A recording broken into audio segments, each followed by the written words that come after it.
Pada nama Tuhan Yesus, kita bersyukur Tuhan pagi hari ini anugerah dan penyertaan Tuhan boleh berkenan hadir dalam kehidupan kami sepanjang minggu ini Tuhan. Dan anugerah-Mu ya Tuhan yang boleh bawa kami untuk datang pagi hari ini ke tempat ini untuk boleh beribadah kepada Tuhan. Sebab itu Tuhan pagi hari ini oleh karena kasih karunia-Mu kami datang tidak kedatangan yang hamba Tuhan. Kami bawa seluruh hidup kami, hati kami Tuhan untuk menyembah Tuhan. Kami bawa seluruh hidup kami dengan segenap hati kami yang penuh dengan rasa syukur kami Tuhan. Kami bawa pujian dan penyembahan kami hanya untuk nama Tuhan. Kami mohon kiranya Roh-Mu, Roh Kudus boleh memenuhi setiap hati kami, melawat setiap hati yang tulus menyembah Tuhan pada pagi hari ini. Biar Kau yang berkata di atas segala pujian dan penyembahan kami Tuhan, segala pujian kami, doa kami, ucapan syukur kami Tuhan, penyembahan kami hanya kami persembahkan hanya untuk Tuhan. Bagimu segala pujian, hormat dan kemuliaan ya Tuhan untuk selama-lamanya. Hanya di dalam nama Tuhan Yesus Kristus kami mulai ibadah kami pagi hari ini. Bersama-sama kita katakan amin. Sekali lagi saya sapa kita semua shalom Bapak Ibu Saudara, shalom. Apa kabar Bapak Ibu Saudara? Haleluya. Saya percaya kita yang datang pagi hari ini adalah orang yang bersuka cita, adalah orang yang rindu menyembah Tuhan, memuji Tuhan. Amin. Boleh kita bersama-sama berdiri Bapak Ibu Saudara, kita menyanyi buat Tuhan kita. Haleluya.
Pagi hari ini Tuhan, satu yang selalu kami rindukan ya Tuhan, hadirat-Mu, kekudusan-Mu boleh melingkupi setiap hati kami.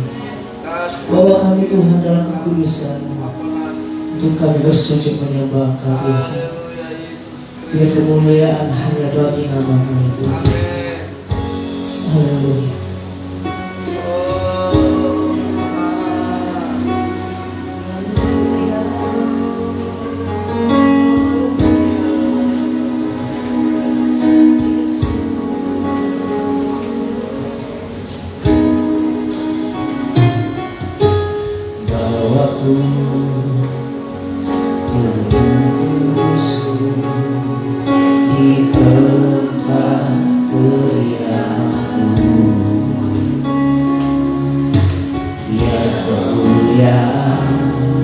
Melingkupi hidupku, jiwaku kan dipuaskan. Hanya dekat-Mu, itu yang ku perlu. Kau sumber penghiburanku, dan Kau yang ubahkan air mataku jadi lembah yang bermata air. Sebab itu ku memuji-Mu, Engkau Allahku. Mulutku kan selalu puji-Mu, dan angkat tangan sembah-Mu. Tinggikan nama-Mu, Yesus, kemuliaan bagi-Mu. Bawa Guru Kudus-Mu ya Tuhan. Bawa-Mu Kudus-Mu di tempat kediaman-Mu. Ya kemuliaan melingkupi hidupku, dan jiwaku kan dipuaskan. Hanya dekat-Mu, hanya dekat-Mu, itu yang ku perlu. Kau sumber penghidupanku, dan Kau yang ubahkan Tuhan, dan Kau yang ubahkan air mataku jadi lembah yang bermata air. Sebab itu kami memuji-Mu Tuhan, sebab itu ku memuji-Mu, Engkau Allahku. Mulutku kan selalu puji-Mu, dan angkat tangan sembah-Mu. Tinggikan nama-Mu, Yesus, kemuliaan. Sebab itu ku memuji-Mu, Engkau Allahku. Mulutku kan selalu puji-Mu, dan angkat tangan sembah-Mu. Tinggikan nama-Mu, Yesus, kemuliaan. Saudara, kita rindukan hadirat-Nya, terus mengalir dalam kehidupan kita Bapak Ibu Saudara. Katakan, bawa-Ku Kudus-Mu oleh Tuhan di tempat kediaman-Mu. Biar kemuliaan boleh melingkupi setiap hati kami Tuhan. Amin. Amin. Jiwa kami dipuaskan,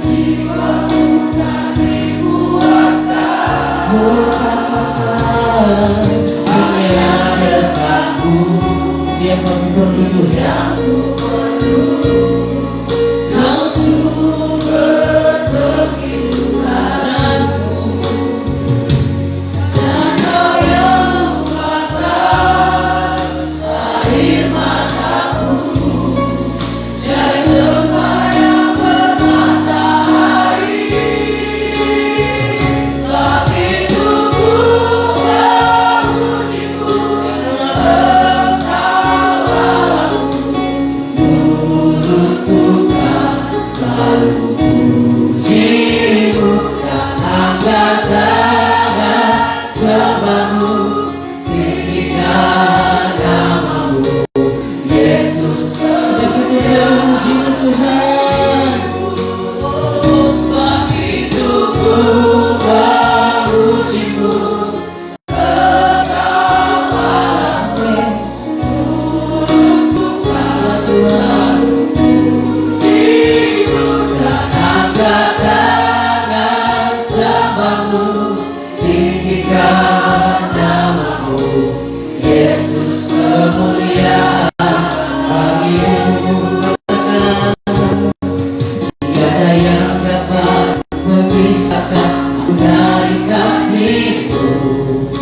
Yesus, hanya dalam namamu kutemukanku. Tiada yang dapat memisahkan aku dari kasih-Mu. Yesus, hanya dalam namamu kutemukan kuatku.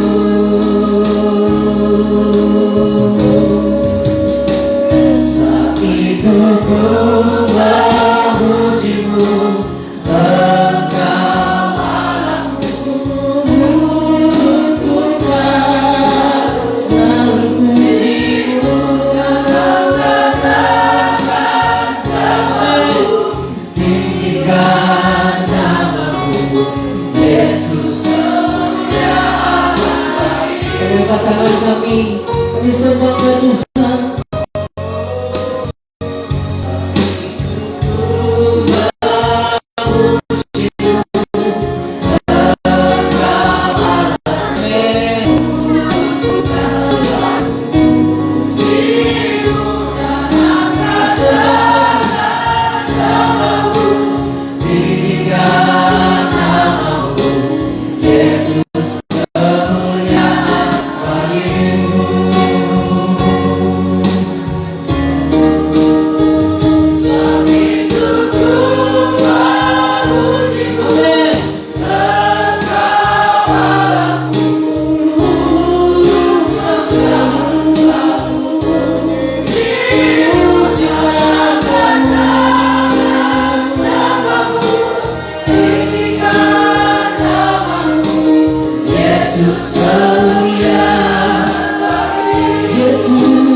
Yesus, kemuliaan bagimu.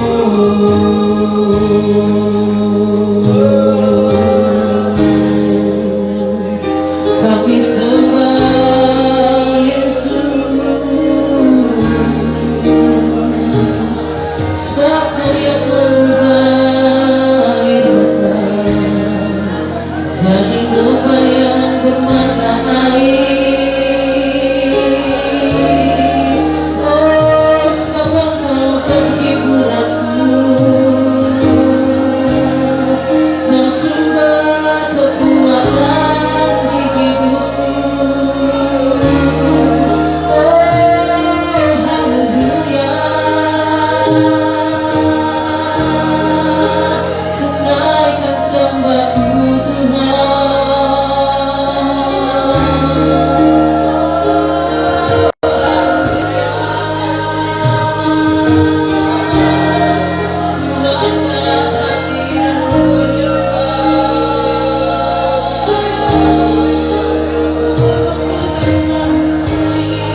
cinta padanya, gambaran dalamnya, gambaran dalamnya.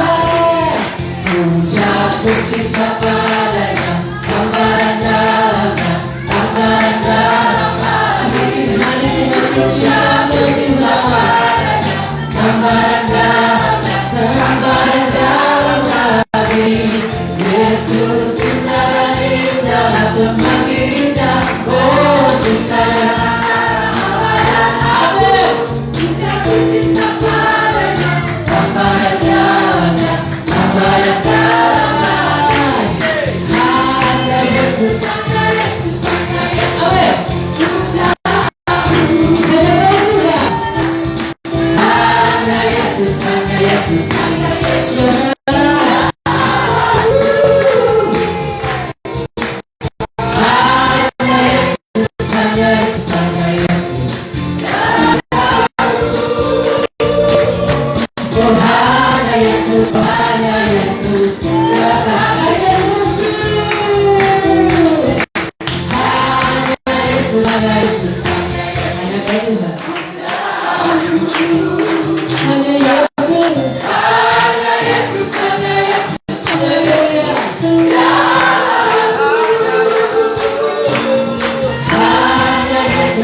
Di hadirat-Mu Tuhan, mengutus cari wajah-Mu,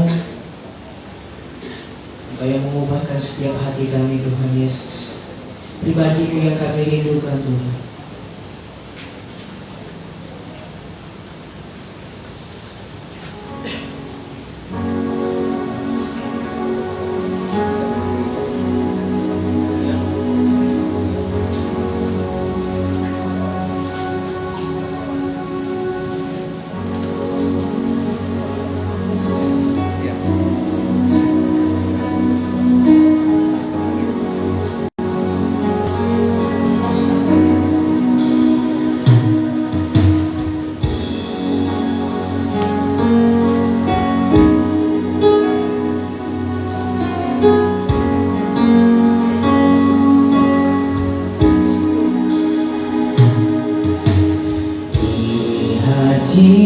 hadirat-Mu, cari wajah-Mu yang ku rindu, hanya diri-Mu, pribadi yang mengasihiku. Bukan berkat-Mu, bukan kebaikan-Mu yang membuatku mengikuti-Mu, berlangkah diri-Mu.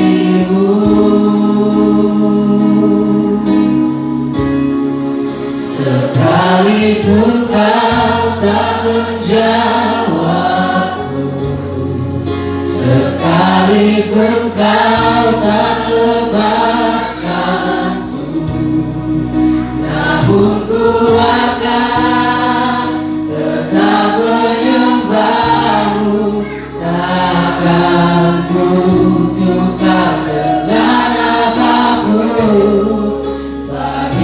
hanya Kaulah Tuhanku, tiada Allah lain dalam hidupku. Takkan berhenti ku kan memuji-Mu, takkan ku berhenti menyembah-Mu.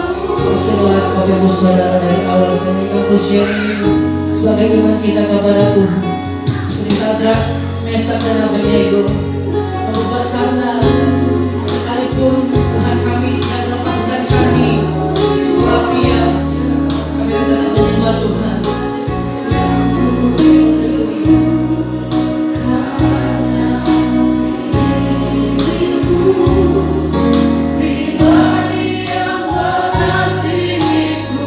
Bukan berkat-Mu Tuhan,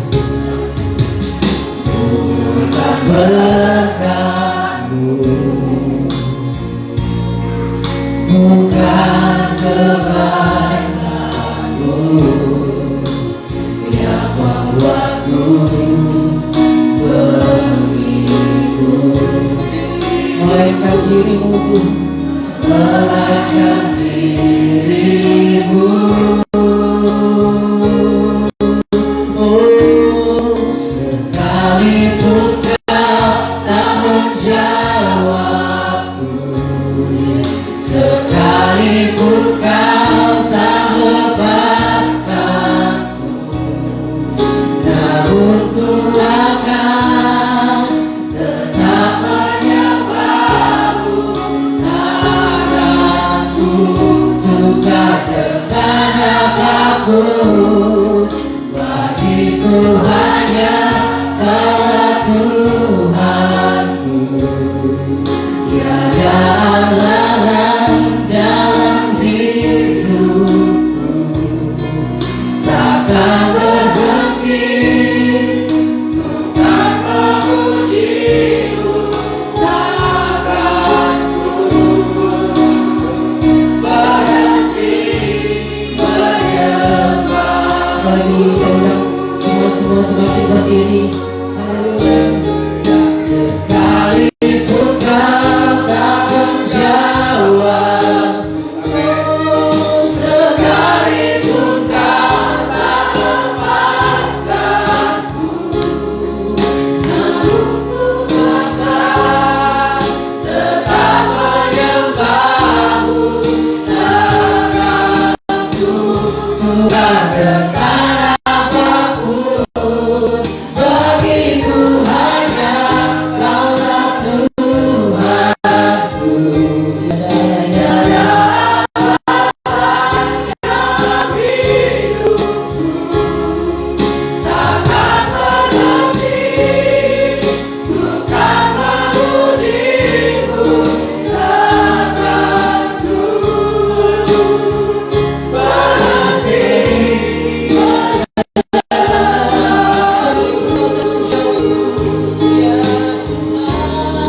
sekalipun Kau tak menjawabku, sekalipun Kau tak lepaskan iman kami Tuhan, namun ku akan tetap menyembah-Mu. Takkan ku tukar dengan apapun. Bagiku hanya Kaulah Tuhanku, tiada Allah lain dalam hidupku. Takkan berhenti ku kan memuji-Mu, takkan ku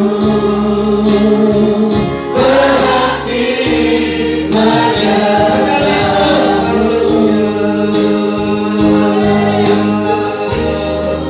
Sekalipun Kau tak menjawabku,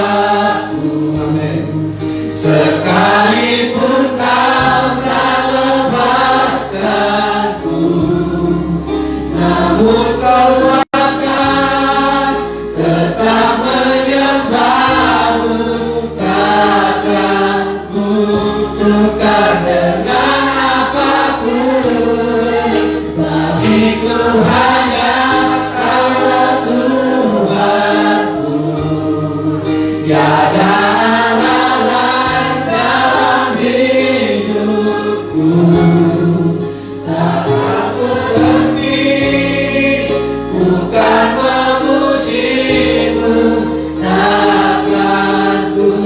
saudara katakan sekalipun berhati menyembahmu. Haleluya, semuanya katakan sekalipun kau tak menjawabku, sekalipun kau tak melepaskanku, namun ku akan tetap menyembahmu. Takkan ku tukar dengan apapun. Bagiku hanya Kaulah Tuhanku, tiada Allah lain dalam hidupku. Takkan berhenti ku kan memujimu. Takkan ku berhenti menyembah.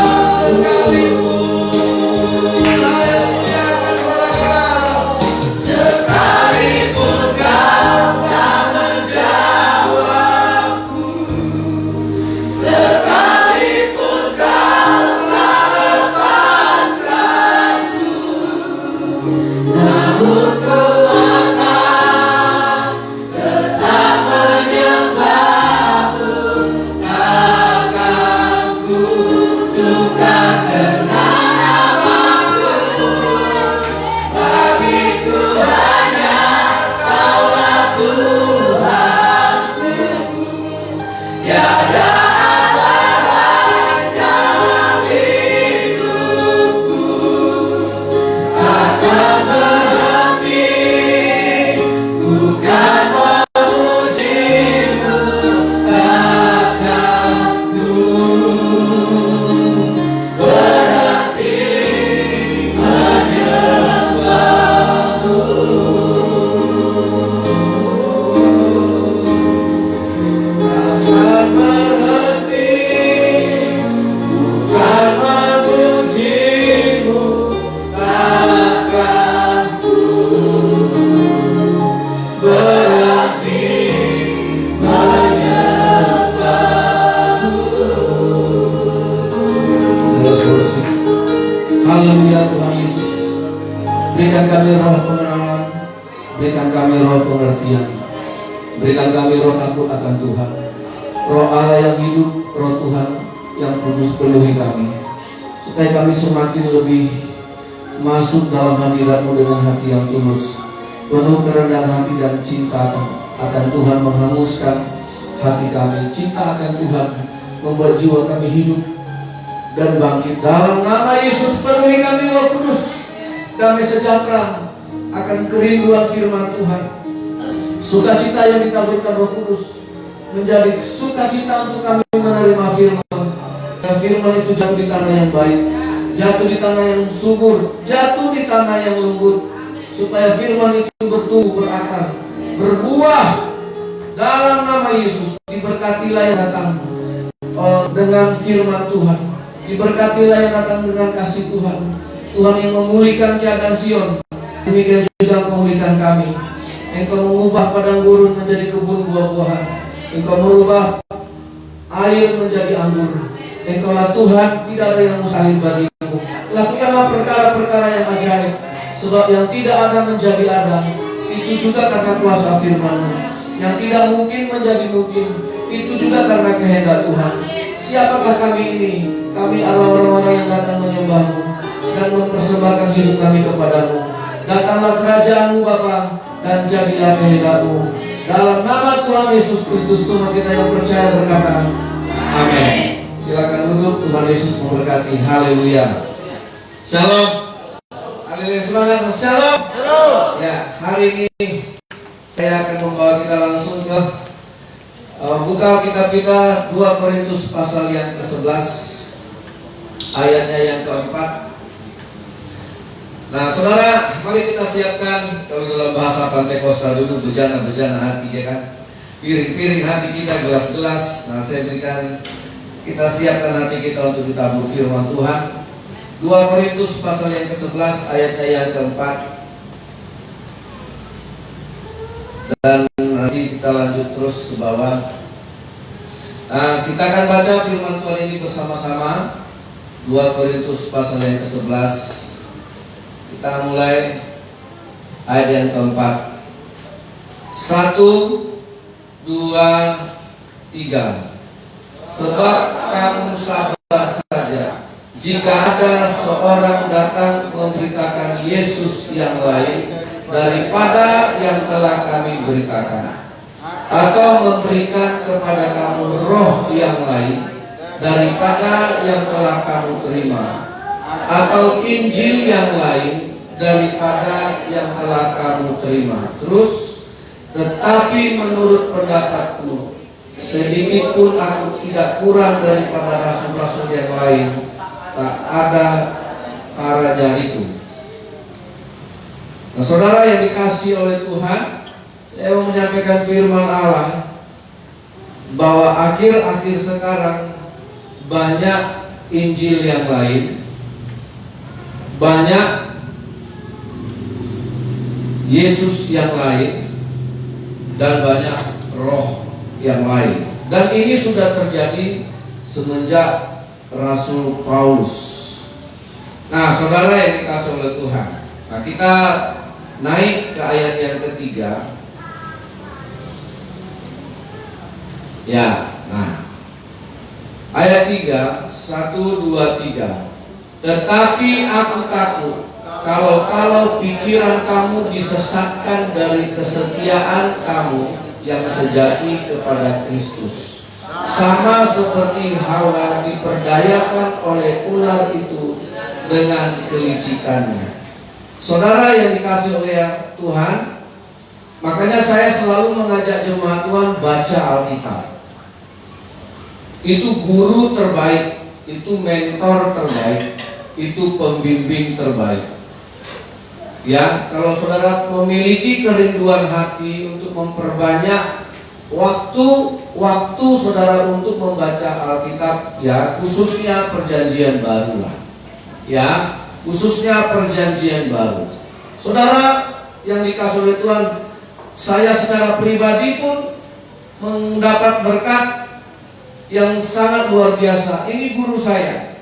Sekalipun saya banyak mendengar beberapa khotbah, tapi membaca Alkitab secara berulang-ulang dan terus-menerus itu merupakan cara yang paling sehat, cara yang paling murni, cara yang paling tepat untuk kita bisa memahami ini Injil asli atau bukan, ini Injil yang lain atau bukan, ini Yesus yang lain atau bukan, ini roh yang lain atau bukan. Nah, saudara, di sini dikisahkan semenjak Hawa disesatkan oleh ular. Iblis yang menyerupai ular tidak perlu dia datang dalam bentuk iblis. Tidak perlu dia datang dalam bentuk yang kontra dengan Tuhan, dengan tampilan yang kontra dengan Tuhan. Dia datang dengan cara memalsukan firman Allah. Sepertinya sama dengan firman Allah, padahal tidak. Sepertinya sama dengan ular ciptaan Tuhan, padahal tidak. Ya saudara yang dikasihi oleh Tuhan, dan itu semenjak dosa pertama kali, kejatuhan manusia ke dalam dosa pertama kali, karena ada firman yang lain yang hampir sama, yang hampir mirip dengan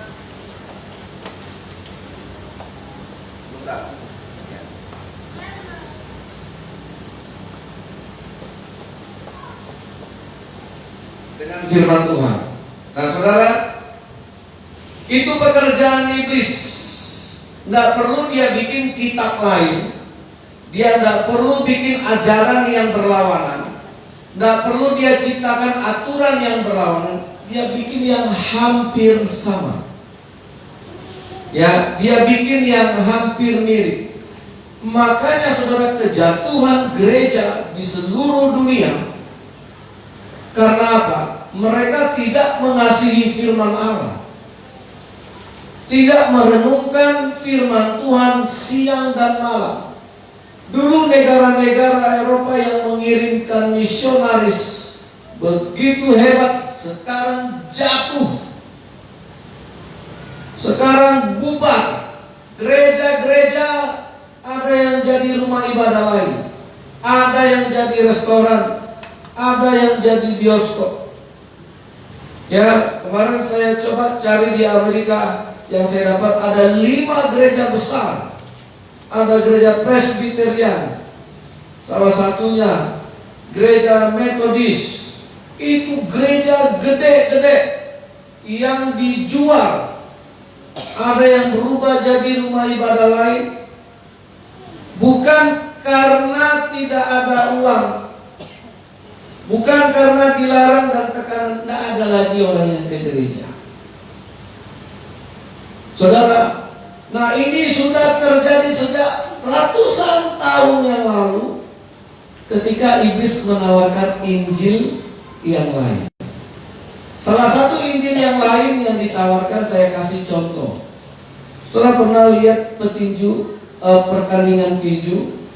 Saya terakhir kalau nggak main kesat, Michael Pacquiao, ya orang Filipina itu saya suka lihat. Nah saudara, setiap pergantian ronde datanglah seorang cewek naik ke atas ring. Ya kan? Apa tugas cewek itu? Membawa papan ronde. Dia keliling dengan gayanya. Nah saudara, dia keliling dengan pakaian yang super seksi. Nah yang dilihat orang papan rondenya atau penampilan si cewek. Selesai cewek turun, bunyi lonceng, teng tinju, ditanya ronde keberapa? Lu tadi nggak lihat itu cewek yang bawa papan ronde? Orang bilang sekarang salah fokus. Ya, begitu masuk bunyinya teng, buka. Ronde keberapa? Lu tadi cewek bawa papan ronde segede itu lu nggak lihat?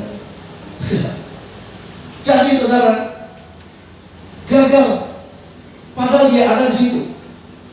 Matanya ada di situ, tapi salah fokus.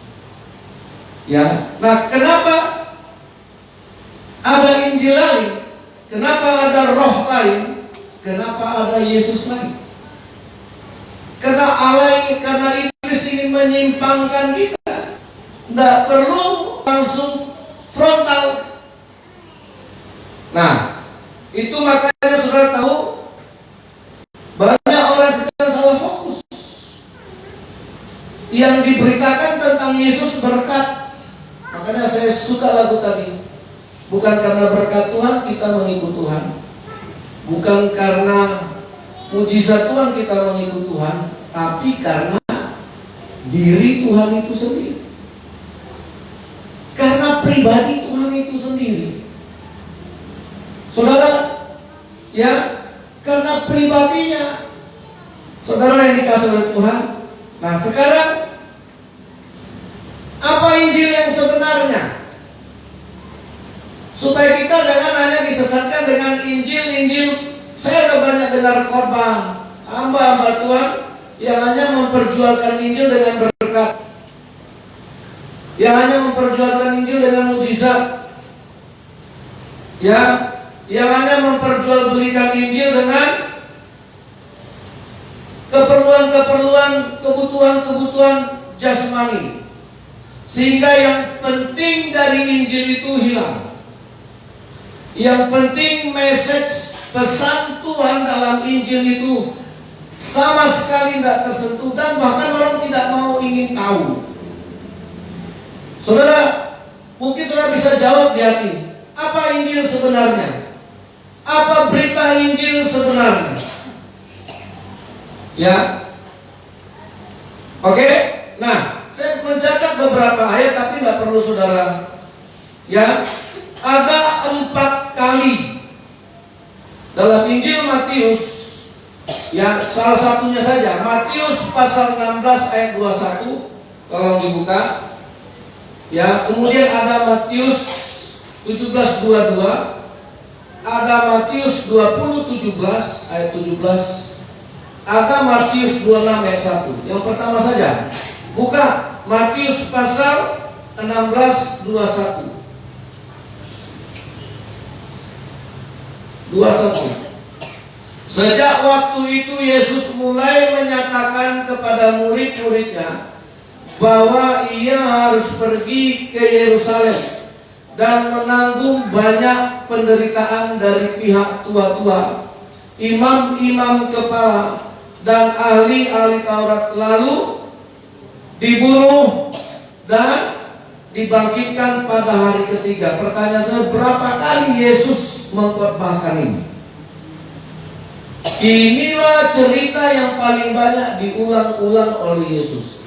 Dalam kitab Matius ada 4 kali Yesus mengkhotbahkan ini.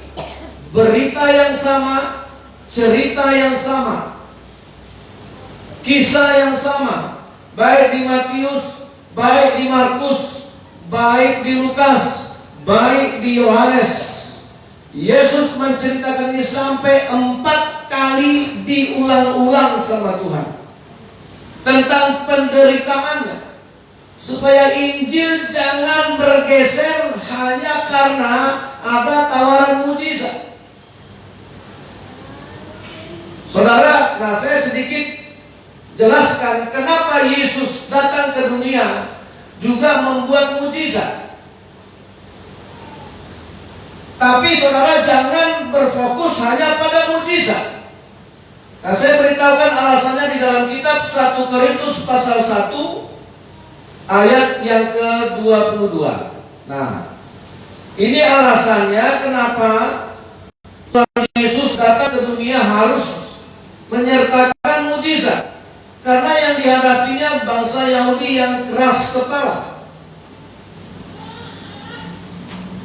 Di sini dikatakan 1 Korintus 1 ayat 22, orang Yahudi menghendaki tanda dan orang-orang Yunani mencari hikmat. Orang Yahudi itu dari zamannya Musa, kalau tidak ada mujizat tidak tertarik. Makanya Musa waktu memperkenalkan dia diutus Tuhan, dia lempar tongkat jadi ular, dia pegang ular jadi tongkat, dia masukkan tangan keluar jadi kusta, dia masukkan lagi tangan jadi tahir. Kan itu dibilang Musa, Tuhan bagaimana supaya mereka percaya? Karena bangsa ini bangsa yang menghendaki tanda, persekot, tanda jadi, lihat dulu baru jadi, ada barang, ada uang. Orang ini bangsa yang tidak mau percaya begitu saja. Karena Allah itu Allah tidak kelihatan. Apalagi Musa yang ngomong aja belum beres. Ya, apalagi Musa yang jadi buronan Firaun, menjadi pelarian dari kerajaan Mesir. Sehingga Allah harus membuat 10 tulah baru bangsa itu mau keluar dari tanah Mesir. Kalau nggak ada 10 tulah, mana mau dia? Dan Allah membelah laut ke berlaut, mereka tambah semangat lagi. Itulah bangsa Yahudi. Nah, ketika Yesus datang ke dunia, Yesus harus membuat tanda. Karena ini yang diminta bangsa keras kepala ini. Sehingga akhirnya salah fokus. Akhirnya berfokus kepada mujizat. Setelah Yesus mati kan ditinggalin. Mana 5.000 orang yang dikasih makan itu? Apa nggak pernah terbuka mata hatinya? Kok bisa makan 5.000 dari 5 roti? Saudara, 5.000 orang laki-laki belum termasuk istri dan anak-anak. Mana orang kusta? Mana orang timpang? Mana orang buta? Mana orang yang sakit receh-receh itu, yang flu, yang batuk, yang demam? Banyak. Tapi mereka memang mau tanda saja. Mereka kan tidak mau Yesusnya. Mau dibunuh-bunuh lah, mau dilempar-lempar lah, mau dirajam-rajam lah, mau ditendang-tendang lah. Masa bodoh, yang penting saya sembuh. Yang penting saya sehat. Itulah bangsa yang, dan saya tidak mau doktrin ini turun kepada kita. Karena kita bukan bangsa yang keras kepala. Dan jangan pula menjadi Kristen, mengikuti Yesus hanya ingin minta tanda. Saudara, nah ketika tanda itu makanya gereja-gereja sekarang kosong. Amerika kosong. Karena saya bilang janganlah undang pendeta-pendeta Amerika. Kenapa? Suruh aja dia berkorban di negaranya sendiri. Banyak yang murtad, banyak yang tidak ke gereja. Ngapain dia ke Indonesia? Iman orang Indonesia masih jauh lebih hebat. Saya bilang, ya rugi kita undang-undang dengan uang kos, dengan bayaran mahal. Suruh dia memperbakan Amerika, negara punya penduduk terbesar ketiga. Ya, saudara, ngapain mesti ke Indonesia? Orang Indonesia masih banyak yang hebat. Pendeta Indonesia nggak kalah. Ya, nah mereka datang bawa ajaran prosperity. Mereka bawa ajaran kemakmuran, bawa ajaran berkat, ya. Karena itulah sasaran gereja-gereja barat. Mereka dapat berkat, setelah dapat berkat gereja kosong. Dulu mereka bisa bangun gereja mewah, gereja termahal, gereja terhebat, gereja terbesar, gereja tercanggih. Sekarang kosong. Dan Indonesia bisa terjadi seperti itu di tahun 2030 sampai 2040. Kita bisa saja. Kalau Injil masuk Injil yang lain. Ya. Kalau masuk Injil yang lain. Jadi isi Injil itu Yesus ceritakan tentang kematiannya. Kenapa mesti harus kematian yang diceritakan? Kan itu pertanyaannya. Kenapa mesti ini yang harus dibahas? Saudara yang dikasih oleh Tuhan. Nah, untuk melahirkan ini menjadi lambang ternyata sejarahnya panjang sekali. Tapi salib sekarang udah jadi simbol. Kenapa mesti cerita tentang kematian? Gak ada cerita yang lain. Kenapa mesti cerita tentang penderitaan? Apakah ada cerita yang lain? Siapa yang tahu jawabannya? Kenapa Injil itu harus membuka rahasia kematian Yesus? Ya, nah saudara, saya ajak pelan ya. Roma pasal 6. Saya kasih tahu dulu berita-berita yang membuat kita enggak masuk, karena ini yang enggak bisa dipalsukan. Kematian Yesus enggak bisa dipalsukan. Kebanyakan yang dipalsukan itu barang bagus, ya kan? Ya enggak? Barang itu terkenal ada palsunya kan? Ya. Mana ada barang yang dipalsukan, barang yang enggak laris. Tapi kematian Yesus tidak bisa ada yang palsu kan? Ya, kalau saudara kaya banyak yang pakai nama saudara. Tapi kalau kita susah, siapa yang mau pakai nama kita? Roma pasal 6. Bentar. Ya, ayatnya yang keempat. Nah, ini ceritanya. Dengan demikian kita telah dikuburkan bersama-sama dengan Dia oleh baptisan dalam kematian. Sama-sama, oke? Ayo. Semua kita. Ayat 4 Roma 6. 2, 3.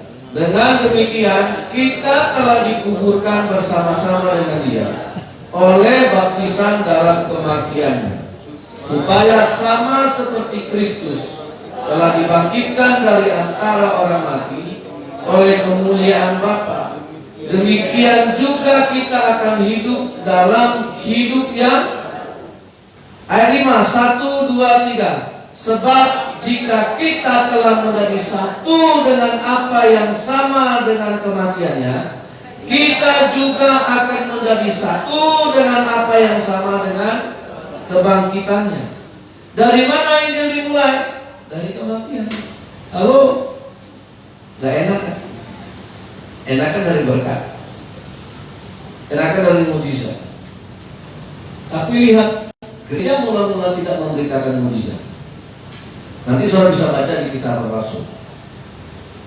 Ya. Nah, mulai dari kematian.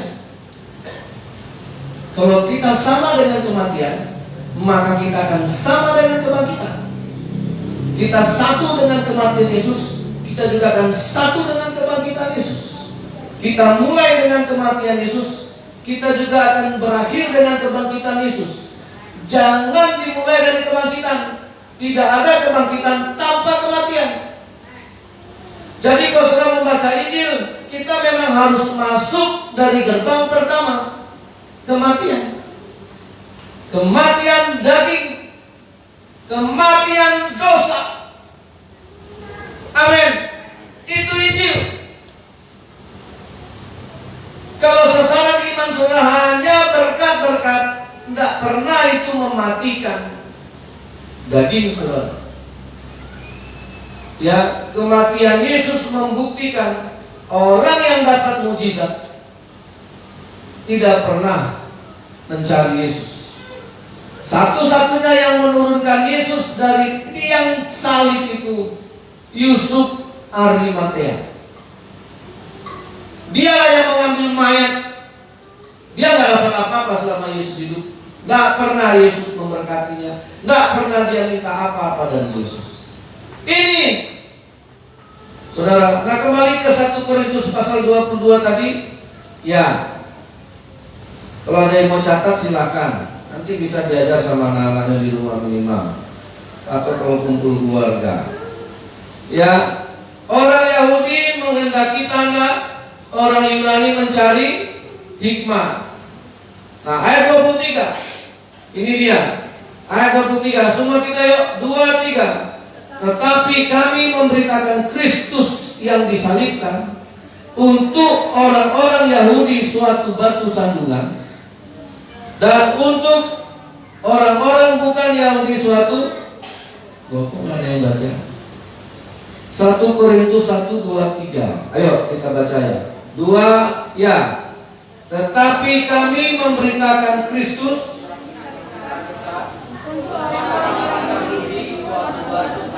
ya, suatu kebodohan. Kok ayatnya nggak keluar ya, April? Nah, saya ulang ya, dengar. Tetapi kami memberitakan Kristus yang disalibkan untuk orang-orang Yahudi suatu batu, karena itu tidak mujizat.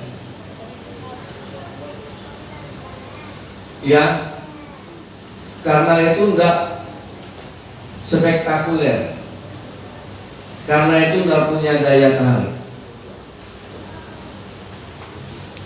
Nah, saudara, salib, kematian Yesus itu Injil yang enggak bisa dipalsukan. Mujizat bisa, nanti saya kasih ayatnya. Mujizat bisa nggak dipalsukan iblis? Bisa nggak ditiru iblis? Sebenarnya iblis paling nggak mau Yesus mati. Ya, kalau saudara nanti ada yang iblis tahu kok, kalau kematian Yesus itu adalah konsepnya Allah. Sebelum Yesus turun ke dunia, dia udah tahu dia bakal mati kok. Dan mati itu ada tujuannya. Dan iblislah makhluk yang paling gentar ketika Yesus bilang, saya siap untuk mati. Seandainya Yesus tidak siap untuk mati, yang senang itu iblis. Yang menderita itu justru kebalikannya, kita. Tapi sayang, ternyata orang Kristen sekarang terbalik.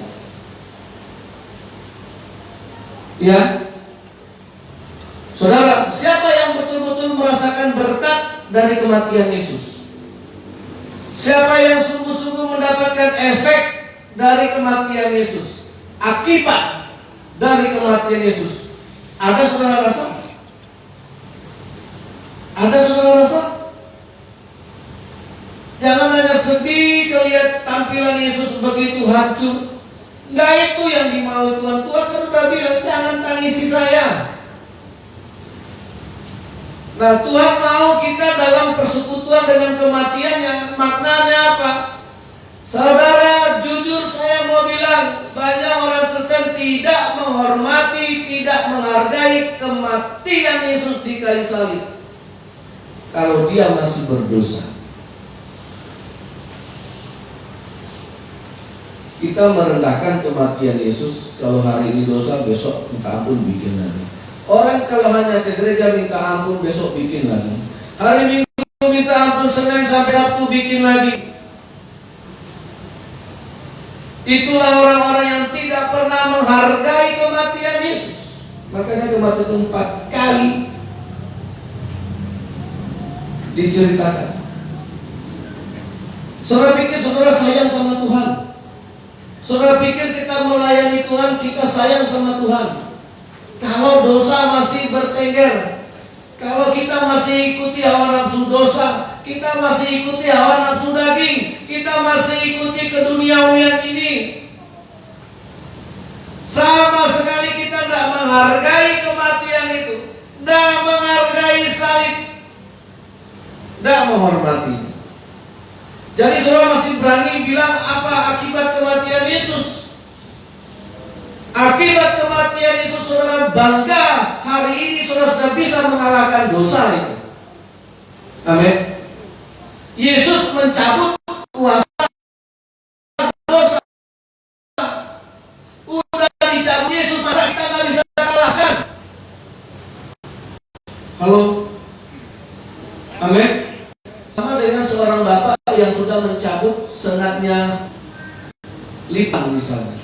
Lipan itu udah cabut, tapi anaknya takut.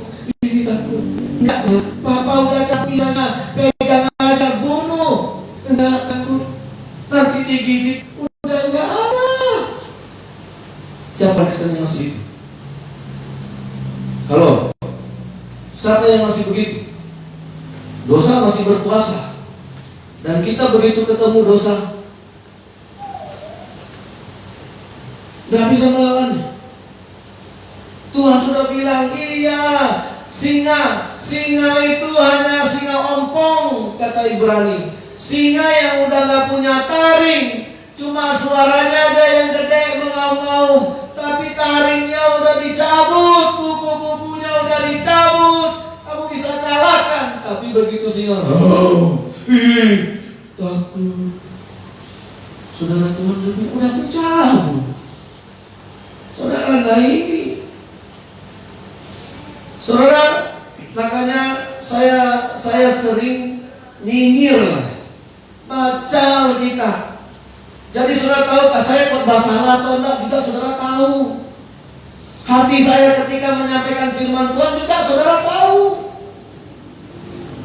Kalau saudara baca Alkitab rajin, renungan firman Tuhan rajin, kita akan punya pikiran yang sama, kita punya roh yang sama. Saudara akan bisa nilai ini pendeta kesasar ini gak bagus. Saudara bisa nilai karena firman itu hidup, dia bicara di hati saudara. Amin, amin. Makanya saya geram Tuhan, seandainya saya dikasih umur jauh lebih dulu, saya akan ajar. Makanya jangan gara-gara ada sekarang media saudara jadi punya Alkitab. Saya punya, saya baca. Cuma kalau saya baca Alkitab, saya perlu lampu yang terang, karena tulisannya sudah mulai agak nggak jelas. Ya, saudara yang dikasih oleh Tuhan. Nah, kembali ke pertanyaan tadi, kenapa Injil? Supaya jangan kesasar, supaya saudara jangan menerima Injil yang lain. Ini Injil yang harus saudara terima. Isinya kematian Yesus. Kenapa harus kematian? Buka Matius pasal 27. Ya. Matius 27.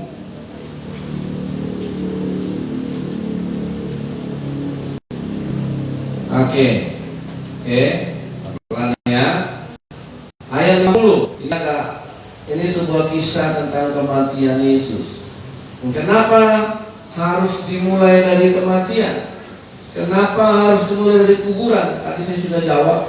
Itu yang nggak bisa dipalsukan Yesus, iblis. Bahkan iblis nggak ingin Yesus mati. Halo? Nah, inilah yang nggak bisa dilakoni iblis. Inilah yang menjadi nilai Injil. Mulai dari ayat 50, sama-sama ya. Kita baca. 2, 3. Yesus berseru pula dengan suara nyaring, lalu menyerahkan nyawanya. Di mana ini kejadiannya? Di kayu salib Golgota. Ayat 51. 2, 3. Dan lihatlah, tabir bait suci terbelah dua dari atas sampai ke bawah, dan terjadilah gempa bumi, dan bukit-bukit batu terbelah. Terus 52. Dan kuburan-kuburan terbuka, dan banyak orang kudus yang telah meninggal bangkit. Kenapa mesti dari kebangkitan? Dari kematian. Kematian itulah cara Yesus membuka tabir yang selama ini tertutup. Kalau jadi mujizat tidak membuka tabir. Ada berapa orang yang dibangkitkan Yesus dari antara orang mati? Ada anak muda dari seorang janda di kota Nain. Ada anak kepala imam Yairus. Ada Lazarus. Ini tidak penting. Tidak membuka tabir bait suci. Ini hanya kulit perkenalan bahwa yang datang ini benar Tuhan. Tapi belum selesai. Jangan jadi orang Kristen yang salah fokus. Halo? Amin? Jangan. Kalau masih ada yang belum cinta Injil, bertobat. Yang belum suka baca Alkitab, bertobat. Itu pekerjaan setan yang membuat kita tidak mau baca Alkitab. Pekerjaan iblis. Ingat itu. Saudara, jangan main-main kalau kita bilang gak suka Injil. Nah, baca terus. Saudara tahu nanti isi hati saya untuk menyampaikan ini. Nah, kenapa mesti kematian? Kematian itu nanti saudara baca di Matius, di Markus, di Lukas, itu sama semua. Kematian Yesus itu merobek tabir. Makanya Yesus berkata, "Aku pintu." Kalau pintu ini nggak dibuka, nggak ada yang bisa. Siapa yang bisa membuka pintu? Yesus. Saudara lihat di Yohanes pasal 10, kita baca. Ayo semuanya baca ya. Ya, jangan cuek. Saya nggak main-main menyiapkan khotbah ini. Ya, saudara, saya dipakai Tuhan bukan karena hebat. Makanya saya bilang sama Tuhan, firman Tuhan ini dikasih ke ulun yang tamat SMA. Kenapa Tuhan mau pakai saya hanya untuk ini? Tinggi sekali hikmat Tuhan. Kalau hanya orang sekelas saya, kemarin di formulirnya apanya ditanya orang tua tamatan apa, saya tulis SMA. Saya hanya tamat SMA. Dan puji Tuhan cukup lama. 4 tahun. Orang 6 semester, saya 8. Mungkin gara-gara itu kelebihannya. Tapi itu jangan ditiru ya. Oh, pendeta aja 4 tahun mah, aku 5 lah. Oh, jangan habisin beras. Ya, itu jangan dicontoh. Itu hanya khusus buat saya. Ya Nana ya, jangan dicontoh ya. Nah, Yohanes pasal 10, nah kita lihat di sini apa kata Tuhan Yesus.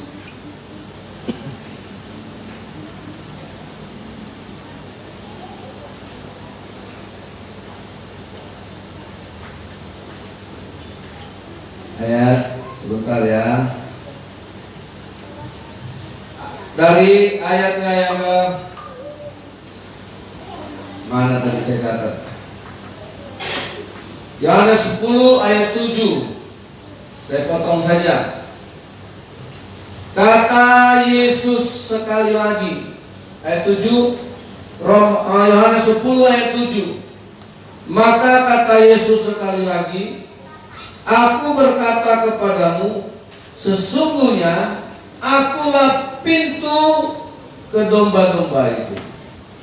Semua orang yang datang sebelum aku adalah pencuri dan perampok, dan domba-domba itu tidak mendengarkan mereka.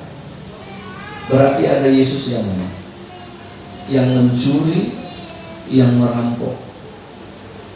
Ya, ada Yesus yang mana? Ayat 9, mari kita baca sama-sama. 2, 3. Akulah pintu, barang siapa masuk melalui aku, ia akan selamat, dan ia akan masuk dan keluar menemukan. Inilah makanya kenapa Injil harus dimulai dari kematian, karena di kematian itulah tabir baik, tabir sorga itu terbuka. Ada amin? Amin. Jadi jangan mau jadi penumpang gelap. Kalau ada gembala yang sebelum aku, kata Yesus, dia ada pintu. Makanya fokus. Saudara masuk rumah cari pintunya, jangan cari jendela, nanti diteriakin maling. Ya kan? Mau masuk surga, amin. Cari pintunya. Nah Yesus bilang, aku pintu. Kapan dibuka? Sejak aku mati, tabir itu sudah kubuka. Saudara, jadi Injil dimulai dari mana? Dari kematian. Makanya saudara, kalau saudara sekarang bebas dari apa? Orang mau ngajak kita narkoba. Kenapa narkoba? Tekanan kerjaan. Buset deh, udah dapat kerja, dapat tekanan malah narkoba. Mendingan gak kerja, gak ada yang nekat. Iya. Saudara, saya bingung sama orang-orang yang nyabu. Dan saya berharap kita gak menjadi orang yang takut sama narkoba. Jangan seolah-olah narkoba lebih hebat puasanya. Jangan seolah-olah narkoba lebih hebat, lebih besar puasanya. Ih, nanti anakku gimana ya? Nanti narkoba lagi ya. Sepertinya kita gak punya apa-apa. Halo? Makanya besarkan anak dengan Injil. Ada kuasa. Amin. Halo? Ya. Nah, saudara, nggak perlu takut. Sekalipun 1000 atau bukan sombong ya saudara. Tapi kita tahu iman sebesar biji sesawi saja ada di dalam anak kita. Itu dia bisa mengusir gunung. Jadi iman yang besar itu bukan karena dipakai Tuhan. Jangan saudara pikir pendeta itu imannya besar ya karena dia selalu bertobat. Nggak itu. Nggak itu ukurannya. Dia mimpin puji-pujian bagus ya, hebat imannya. Nah itu. Iman itu cuma satu. Dia hanya diisi oleh firman Allah. Amin. Amin. Nggak masuk yang lain. Itu makanya iman kita sehat. Makanya iman Abraham tetap kuat walaupun fisiknya, tubuhnya lemah. Ini tubuh masuk CDR. Waktu kemarin COVID masuk vitamin E. Masuk lagi jahe merah, hitam, putih, kuning. Ya, masuk lagi jeruk. Wah, sehat. Saya pikir semua makanan masuk, B1 masuk, B2 masuk, BK masuk, biawak masuk. Ya, kucing masuk, monyet masuk. Saudara pikir tubuh saudara tambah kuat. Kalau susu masuk, tua masuk. Saudara pikir tubuh kita tambah hebat sekalipun banyak yang masuk. Tambah hancur. Tubuh akan grafinya akan turun. Iman grafinya akan naik. Karena kopi nggak masuk kepada iman. Amin. Jadi pagi-pagi pastikan masuk firman dulu sebelum kopi. Amin. Kenapa darah tinggi? Iya, tiap pagi bapak ini 2 gelas kopi. Iya kan? Jadi sehebat apapun makanan saudara, fisik saudara terapinya pasti turun. Ada yang tambah lama tambah cantik? Halo? Berani klaim? Umur saya udah 50, udah mulai timbul sel-sel kulit mati keluar dari telalat. Istri saya tanya, ini apa Pak? Udah tumbuh. Ini lagi, udah tumbuh. Kok tumbuh? Iya, kalau tahu suamimu udah 51. Kok bisa nggak nanti tunggu waktu giliran? Nah, beda saya sama dia kan 13 tahun. 13 tahun lagi lah gua rasakan. Iya. Nanti dia lihat, ini apa? Oh, udah tumbuh butir satu lagi. Kadang-kadang terganggu. Oh, sakit juga. Dia bilang operasi, mana uang? Ngapain dia operasi? Mati aja sekali. Iya. Tubuh pasti lemah. Syukur iman. Terus iman kita tidak pernah dikasih firman Tuhan. Ketemu firman Tuhan maunya mujizat aja. Kapan lah aku kaya? Kapan lah gajiku naik 10 kali lipat? Nah saudara, Injil itu dimulai dari kematian. Iblis tidak bisa memalsukan kematian. Jadi saudara yang dikasih oleh Tuhan, makanya dibilang Yesus, aku pintu. Waktu aku mati, aku yang buka. Kalau tidak mati, tidak ada yang mau buka. Amin. Jadi penderitaan itu tidak menjadi satu kebodohan, tidak menjadi sebuah kesia-siaan bagi Yesus. Kalau nggak mati, siapa yang mau turun? Nggak ada orang di dunia ini yang mau turun, semuanya mau naik kan? Apalagi ketika bilang, engkau akan tetap naik. Amin. Amin Tuhan. Jadi kepala, amin Tuhan. Tidak menjadi ekor, jangan Tuhan. Tolak itu dalam nama Yesus. Gak jadi ekor. Iya. Karena gak ada manusia yang mau turun kan, tetap naik. Makanya pendeta kalau mau dapat pujian jemaat bilang, kamu naik.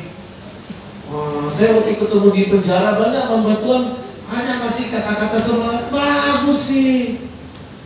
Perlu dicas lagi nih Pak, emangnya baterai. Nah lu sendiri dicas apa enggak? Nah saudara, perlu dinyalakan lagi apinya. Makanya saya bawa mancis. Tadi saya bilang istri saya, ada mancis di kantong, saya kembalikan. Nanti disangka orang saya bawa. Tapi kalau pendeta yang hebat, oh ini mancis untuk menyalakan api Roh Kudus. Oh mantap. Banyak Yesus yang palsu aja ada, apalagi pendeta yang palsu. Amin. Mesias palsu saja ada, Injil palsu saja ada, roh yang palsu saja ada, apalagi pendeta yang palsu. Beleak-leak saudara.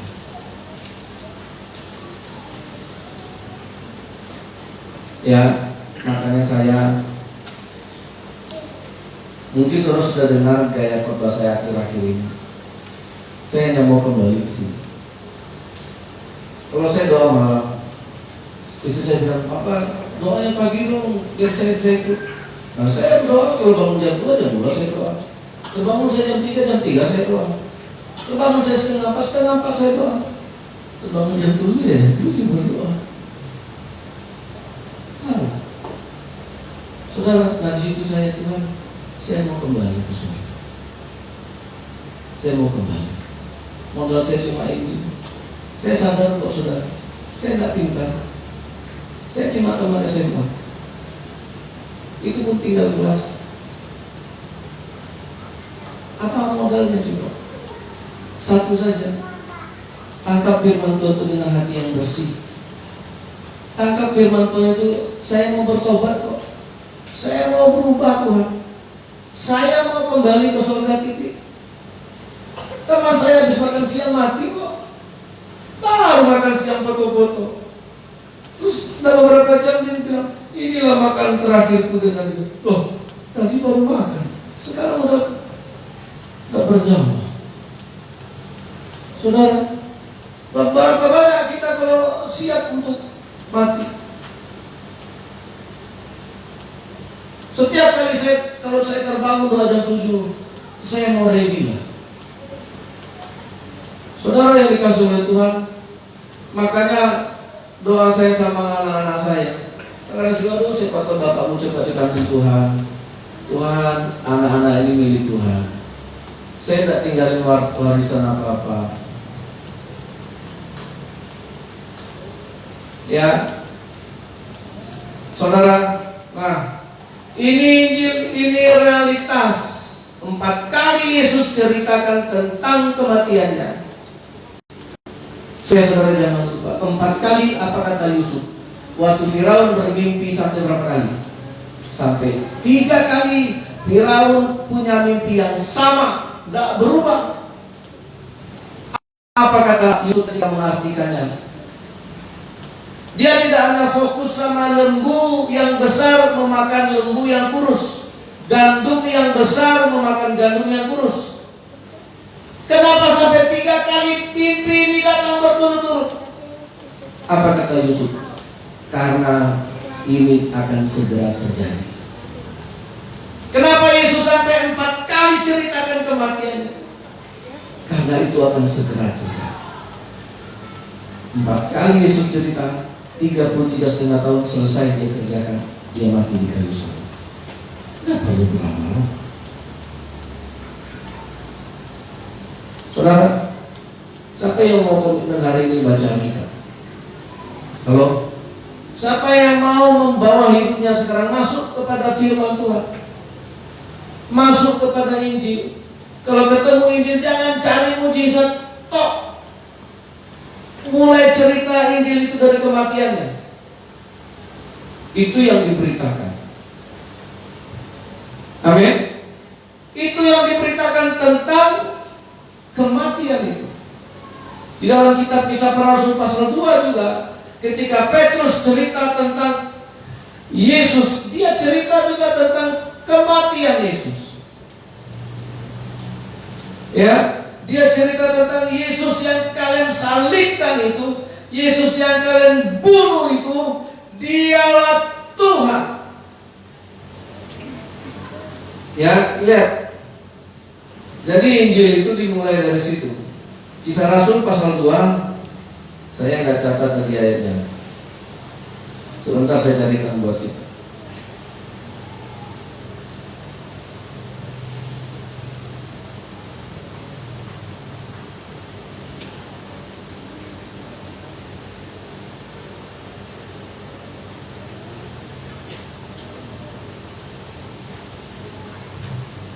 Ya, saya baca dari ayat 22. Hai orang-orang Israel, dengarlah perkataan ini.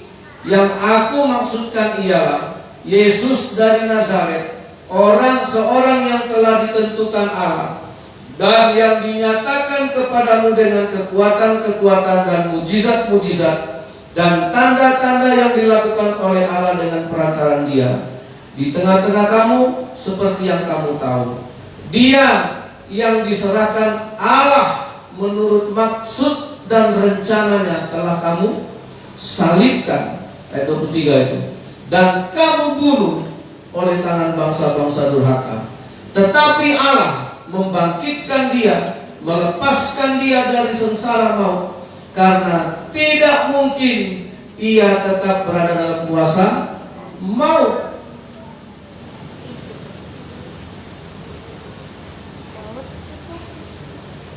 Ayat yang ke-32, Yesus inilah yang dibangkitkan Allah, dan tentang hal itu kami semua adalah saksi. Jadi pertama kali murid-murid Yesus memberitakan Yesus itu dimulai dari kematiannya, tidak dari mujizat. Ya, nah, oleh sebab itu saudara yang dikasih oleh Tuhan, inilah Injil yang murni. Kembali kepada Injil. Tuhan Yesus memberkati. Ambil sikap hari ini. Saudara pulang dari gereja, jangan lagi ada umat Tuhan yang alergi malas, merasa selalu tidak punya waktu baca Alkitab. Baca. Aku mengasihi Engkau Yesus. Kita nyanyikan pujian ini dengan segenap hatiku. Kurenungkan firman-Mu siang dan malam, supaya ku tahu tujuan hidup.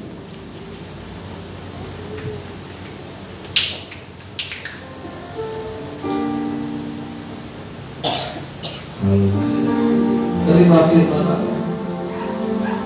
Jangan lagi rawat kedagingan.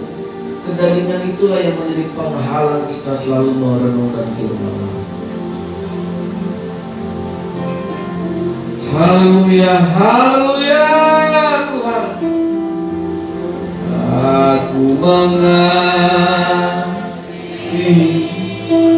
Engkau. Angkat suaramu saudaraku. Nyatakan isi hatimu kepada Tuhan. Aku mengasihi Engkau Yesus. Aku mengasihi Engkau dengan segenap jiwamu. Segenap jiwaku. Aku mengasihi. Aku mengasihi Engkau dengan segenap hatiku. Segenap hatiku. Aku mengasihi Engkau Yesus dengan segenap jiwaku. Renungkan firman-Mu siang dan malam. Ku pegang perintah-Mu dan ku lakukan. Engkau tahu ya Tuhan, tujuan hidup hanyalah. Saudara akan pujian ini. Terimalah Yesus dengan tulus. Injil dimulai dari kematiannya. Disitulah pintu tabir Allah terbuka. Aku mengasihi Engkau Yesus dengan segenap hatiku. Hatiku. Aku mengasihi. Aku mengasihi Engkau dengan segenap jiwaku. Segenap jiwaku. Renungkan firman-Mu siang dan malam. Siang dan malam.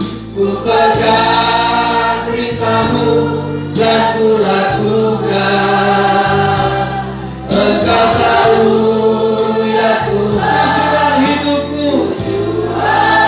Amin. Hanyalah untuk menyenangkan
hanyalah untuk menyenangkan duka. Haleluya. Pujikan lagu ini dengan kasih. Siang dan malam cintamu, cintamu kan kulakukan. Engkau tahu ya Tuhan, tujuanku hanyalah untuk menyenangkan. Haleluya, haleluya. Aku hidup bukan lagi aku sendiri yang hidup, melainkan Yesus yang mati itu hidup dalam aku. Haleluya. Saudara terima Yesus, terima Dia sebagai Tuhan yang mati untukmu. Hargai kematiannya, jangan buat dosa lagi, jangan pelihara kedagingan untuk dosa. Bertobatlah kalau sudah mau selamat. Jangan main-main lagi. Hargai kematian Yesus di kayu salib. Hargai ketika Dia mati membuka pintu tabir itu. Karena orang yang mati yang mau membuka itu. Gak ada orang yang kaya bisa membuka pintu tabir Allah. Kalau Yesus tidak mati, siapa yang mau berani buka? Dan makanya banyak di dunia orang yang takut berkorban karena dia takut miskin, takut berkorban karena dia takut tidak punya. Yesus tak takut kehilangan nyawa karena Dia mati untuk membuka pintu tabir yang ditutup iblis. Tanpa kematian yang tidak ada yang mau buka. Saudara, saya mau ingatkan hari ini, gereja-gereja umat Tuhan yang takut mati, kau tidak bisa bos. Ada banyak kita begitu ditantang berkorban kita tidak mau, karena kedagingan kita masih berbunyi. Kalau kau kembalikan 10%, mana lagi itu? Takut. Padahal di ketakutan itu ketika saudara lawan, disitulah pintu-pintu terbuka. Katakan amin bagi yang mau.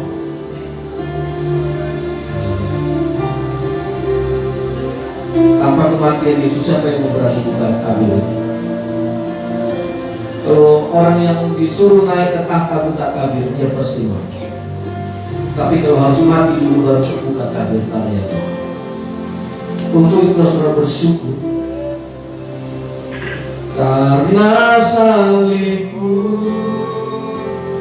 ku hidup, karena salibmu ku menang, ku berkaya berkuasa. Engkau yang berkuasa, sanggup melakukan mujizat. Amin. Karena salib, karena salibmu ku hidup, karena salibmu ku menang. Engkau yang berkuasa, sanggup untuk melakukan. Karena salibmu, karena aku hidup karena salib. Oh haleluya. Karena salib Yesus aku menang. Engkau yang berkuasa, sanggup untuk melakukan.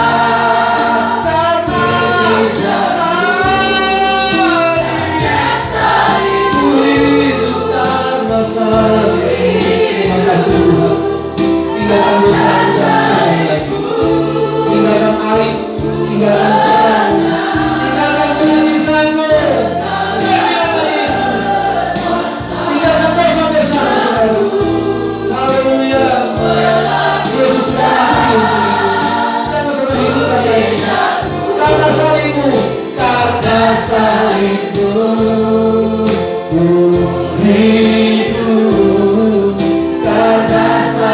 milikmu, ku menang. Engkau yang berkuasa, sanggup untuk melakukan mujizatmu di hidupku. Saudara yang menghargai salib, mau saudara katakan hari ini, jangan hidupkan lagi dosa. Kalau Tuhan Yesus sudah matikan, kenapa kita hidupkan lagi? Kita tidak menghargai namanya kematian Yesus. Yesus sudah mematikan, kita datang menghidup.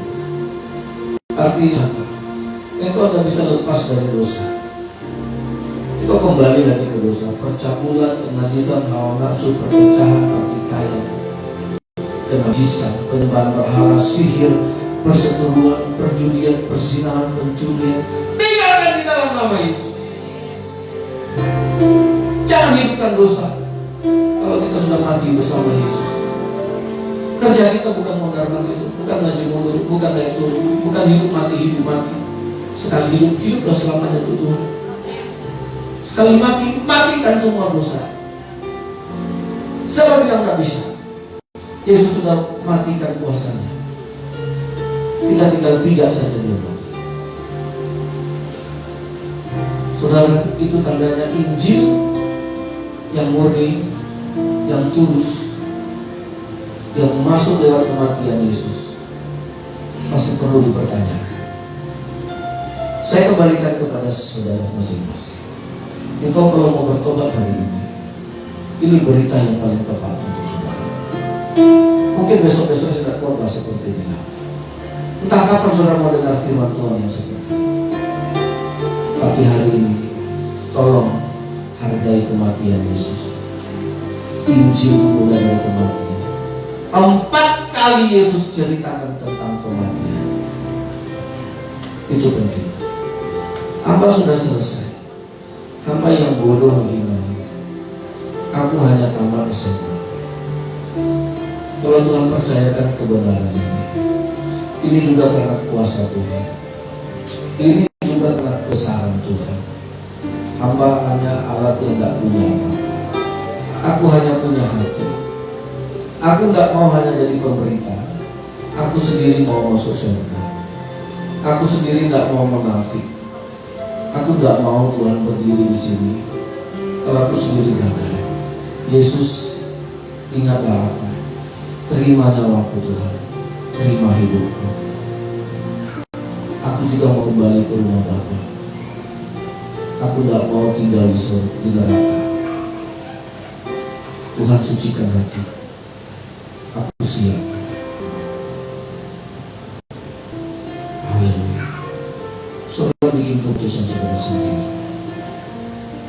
Injil sudah saya sampaikan. Saya tidak menyampaikan Injil yang lain yang bisa ditiru sama iblis. Terima kasih Tuhan Yesus. Diberkatilah yang menerima firman dengan hati yang tulus. Diberkatilah yang percaya kepada Injil ini untuk mengubahkan hidup. Demi nama Yesus, selain budaya iblis, kami telanjangi, patahkan di dalam nama Yesus.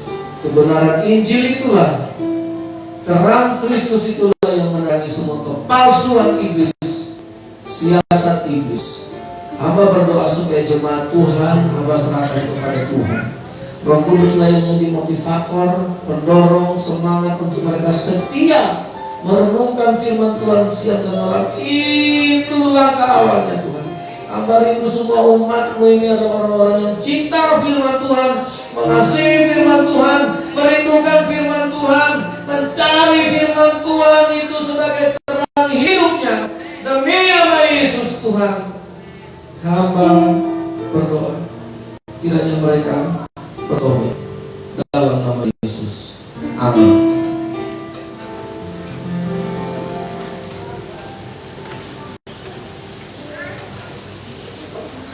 Firman Tuhan, kita akan memberikan persembahan bagi saudara. Sebelumnya mari kita berdoa.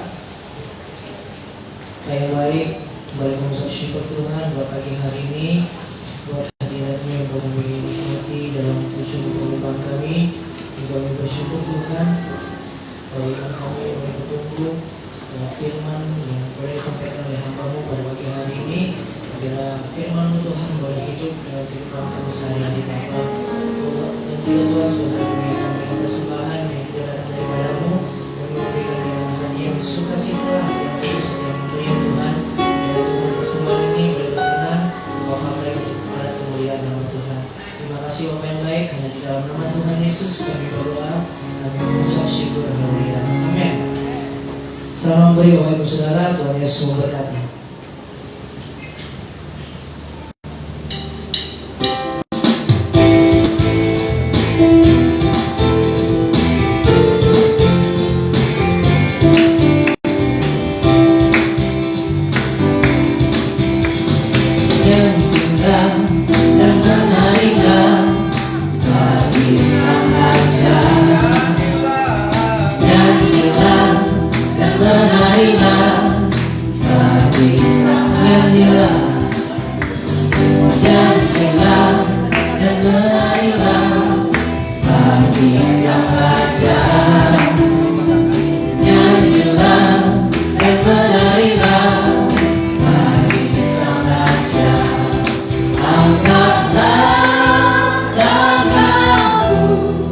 Pujilah Dia, tinggikan namanya, sukacita bersoraklah, nyanyilah dan menarilah bagi Sang Raja. Nyanyilah dan menarilah bagi Sang Raja. Angkatlah suaramu, pujilah Dia, tinggikan namanya, sukacita bersoraklah, nyanyilah dan menarilah bagi Sang Raja. Nyanyilah dan menarilah bagi Sang Raja, bagi Sang Raja, bagi Sang Raja.